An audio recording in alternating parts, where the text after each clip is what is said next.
Well, good Thursday evening to you. Chris Hare here. I am a multiple-time world champion team roper, and I'm taking those champion ways and champion discipline and going to make you guys world champion traders. So I'm going to talk about Bitcoin and Ethereum tonight. It's our nightly update. We do it every night. Wanted to give you a rundown. Had a pretty bloody day today, but we're going to figure it out and see what's going on. All right, we're going to start off with a crypto fear and greed index. This measures market sentiment. Are people scared? Are people euphoric? Are they greedy? Well, not good tonight, guys. We're in fear. We're at 28. I think we were at 31. Not quite to extreme fear yet, but I'm a little concerned that that might be coming. What you can see here is the best times to buy on your spot bags are in fear, because after the fear, we get into fear, we usually have some kind of significant pump after. Outside of that time, we took those terrible dumps in January and February. We went to extreme fear, and you can see what happened there. We came out of it once. You could have made a little money, but when we came back, we absolutely launched and ran so hard over the summer. And then as we hit all-time highs, greed comes down a little bit, and now we've had the big pullback, and we are in fear. That's enough of that. Let's go on to a liquidation heap. Actually, we're going to go to an altcoin index first because I want you guys to see when we have these big pullbacks, guys, altcoins bleed out. And people start taking profits, or they're capitulating because they think, oh man, it's just over and I'm just going to cut my losses. So what you can see is this altcoin season index was at 27 yesterday, and we're all the way back to 25, almost in a full Bitcoin season. So what does that mean for your altcoins? Well, it means they're going to bleed out. And when Bitcoin takes control, all the alts follow whatever Bitcoin's going to do. So right now, Bitcoin's driving. That's why we're going to cover that tonight. It's probably one of the most important charts that we'll look at for the next week or so. We'll go ahead and pull up a liquidation heat map. This tracks everybody's trades, where their liquidation points are. So you can see all these lines to the top side are short trades and where their liquidations are. There's a big pocket here about 112,000. There's another one right here at about 111. There's one more here right about 108. And you can see we've kind of came up. So what market makers do, they make the charts. They make the charts look the way they look. And they just chase up and down after this liquidity. And that's what moves the markets. But if we're looking for cumulative totals, we've got about $1 billion in short trades up to about $116,000. You go to this bottom side, about 408,000 down to about 103,000. So what happens from here? Do we go up and grab this liquidity, or do we go ahead and take what we have here? It looks like there's not much here. And then it seems like these gaps, they like to just go back the other way and grab all these longs that are going to pile in when the price goes up. But we're going to go ahead and get into a chart. I'm a little concerned tonight, so I've gone back to a weekly chart. I want to explain why. So you can see we hit all-time highs, not once, not twice, but 3 different times. And what happens is it works like a spring, guys. So the spring gets compressed. This was the big dump after Trump was elected president. Came all the way down to about $75,000. And then that spring was just compressed about as far as it could go. The bull stepped in, hit the switch, and that spring just launched. Sent us all the way up to 125,000. But what you'll notice is we went almost in a straight line on this weekly chart. And that's significant, and nothing moves in straight lines, guys. It's got to cool off. I really thought that we were done right here about 124,000 the first time we hit the all-time high, but then we went into a corrective mode, and I think that's what we finished up here. It kind of extended, went beyond some certain rules that I pay attention to, and then we started our move down.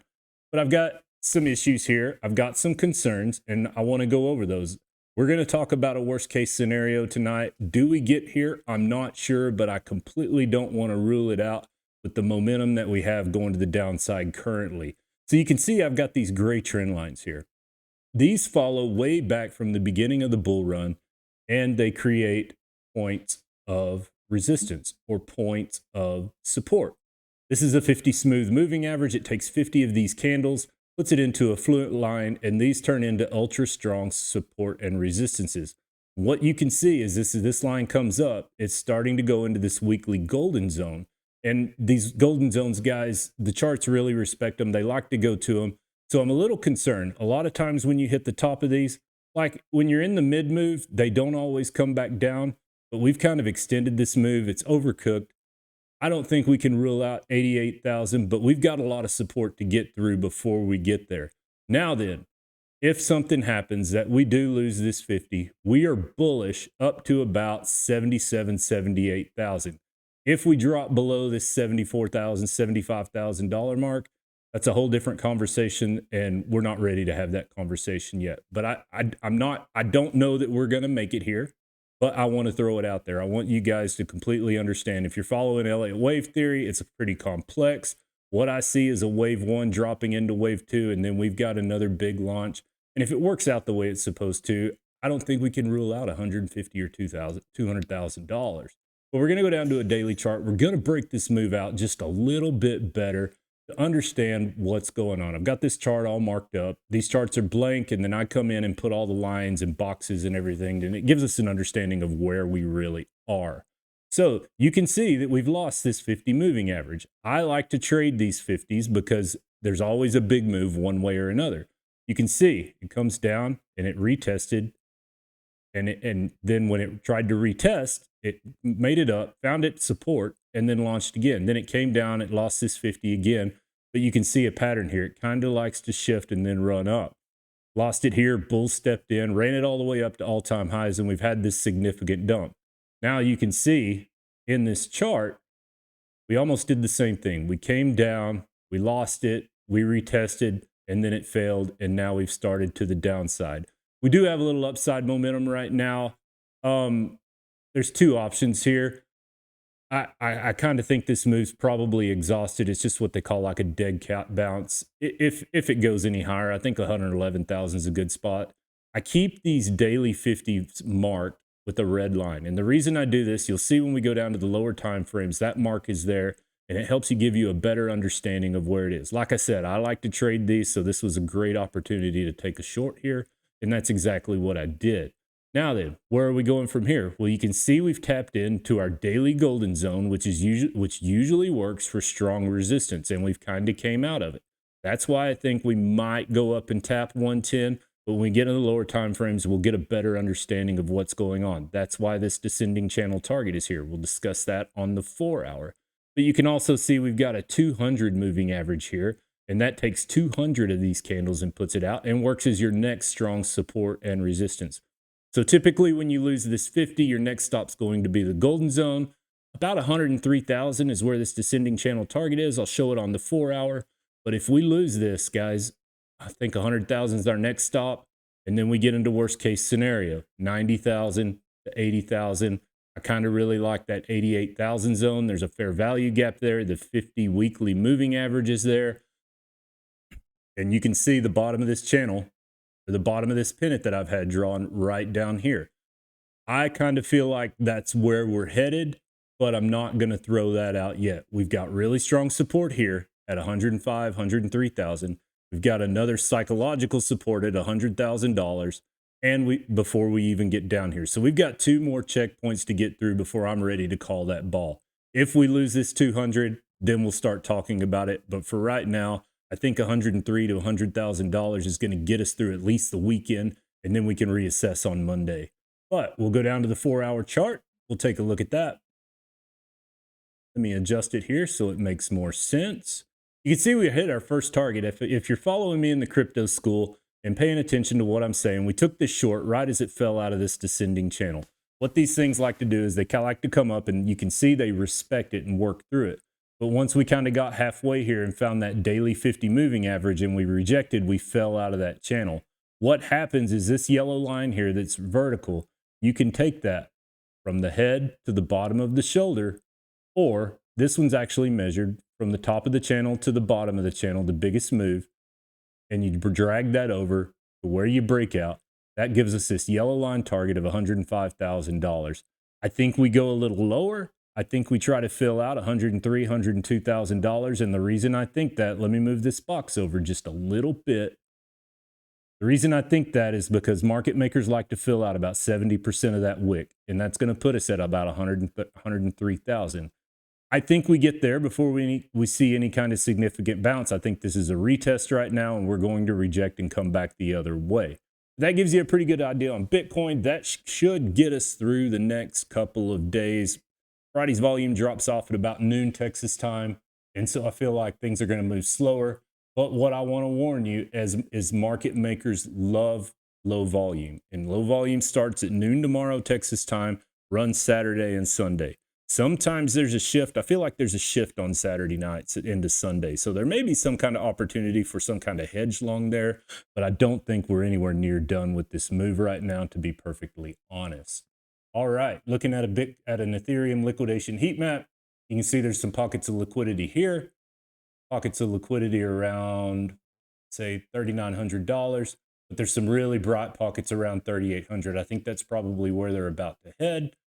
But we've got $250 million of liquidations all the way down to about $3,700. If you go to the top side, about 392.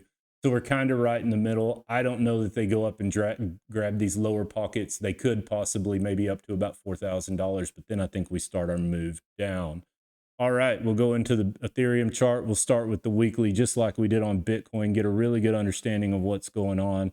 I just want to throw out these worst case scenarios so you're not ruling them out. I'm not ruling them out, but like I said, we've got a long ways to go before we get there.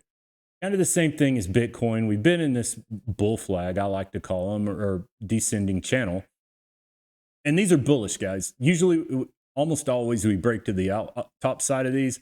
If you, for some reason, you drop to the bottom side, we're in big, big trouble, and it's bigger than a black swan event. I've got a daily invalidation here. I'm kind of paying attention to this as well. This gets into Elliott wave theory, so it's a pretty significant place that we really need to bounce. You can see the 50 moving average is coming into the weekly golden zone. I really feel like $3,000, $3,300 may be a good target on Ethereum from the weekly standpoint.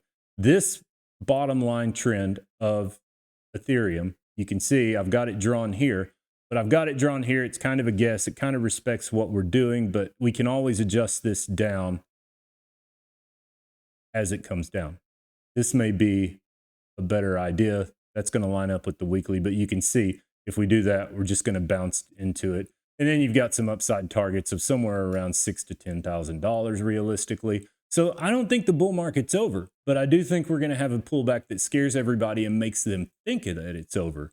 But going into the daily charts, we'll break that weekly move down, kind of get an idea of how I'm coming up with those numbers. Like I said, we've had a little bit of upside here just since the daily close tonight. I really think they're probably just retesting 50 moving averages or somewhere along these Fibonacci's here. But what you can see is we're working our way down. We really broke out of this channel here.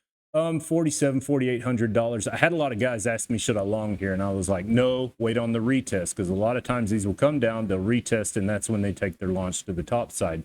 This one did not. And what happens when they come back into a channel after trying to break out is typically they go to the bottom of the channel. And that's exactly what it did. I've got my channel drawn to catch this wick too. I think it's a better way to do these. I think it gives you a more accurate picture, because if you drew it up here, it's going to bounce at around $3,700. And I don't think that's where we take our first bounce. I really feel like we're going to come down a little lower.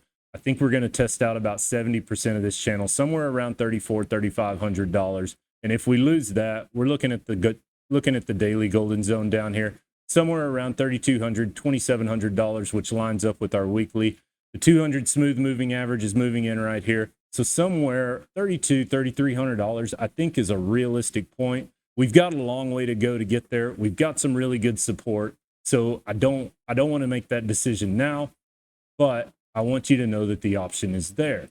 If we go down to a 4-hour chart, we'll get a little idea of what's going on here. Like I said, I told you there was a retest. Looks like it's retesting the top of this golden zone. And then we're going to make our move on down. I've got target one drawn right here at about $3,400. Same thing on this ascending wedge or ascending channel.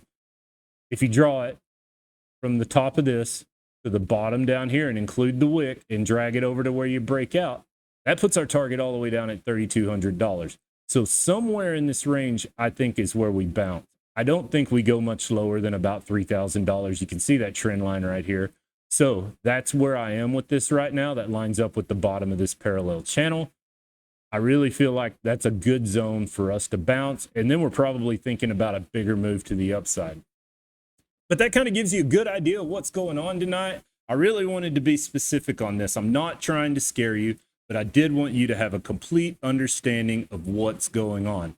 This stuff can get highly risky. It can be dangerous. If you're in longs and trying to DCA in, this gives you an idea how far you've got to go before you really need to cut your losses. What I don't want to see is what I heard on Friday of last week, is that people kept DCAing, kept DCAing, kept DCAing, and lost hundreds of thousands of dollars. It just absolutely makes me sick, guys. It's risk management. Take care of your profits. Use stop losses. Don't leave anything open. I will absolutely not leave anything open without a stop loss, because you can see on Friday, you couldn't get into your exchange. And then what happened? You just lost all your money and it's over. But there's hope. If you can take this program that I've created, that I've learned from being a world champion team roper multiple times and multiple time world reserve champion team ropings, I can pull all that information from the arena, the discipline I use, the tricks I use. We don't cut corners. We do it right. And then you become profitable. So follow along with these videos. If you're really enjoying what I'm doing, hit the like button, tap the subscribe, hit that bell notification. You'll get updates as soon as I drop a video. And don't forget, I forgot what I was going to say. So I guess I've done so much already. Oh, follow my socials. There's a link to X. You're already on my YouTube. There's a link to the crypto school down there. Come in and talk to us. There's some amazing coaches. I've been throwing out some signals that have worked out really well. The guys have been in profit all day off the signals I've called. They're just trading with me, and we're taking profits along the way. We've already moved our stop losses well into profit, and we're going to make money off of these trades, guys. So come on over, join us. Let's have a conversation. If there's something you're stumped with, I'm more than happy to help you guys figure all of this out. So I'm going to wrap this up. I've said enough already. It's been a long day. Chris Hare, the Crypto Cowboy, thanks so much for watching, and we'll see you down the road.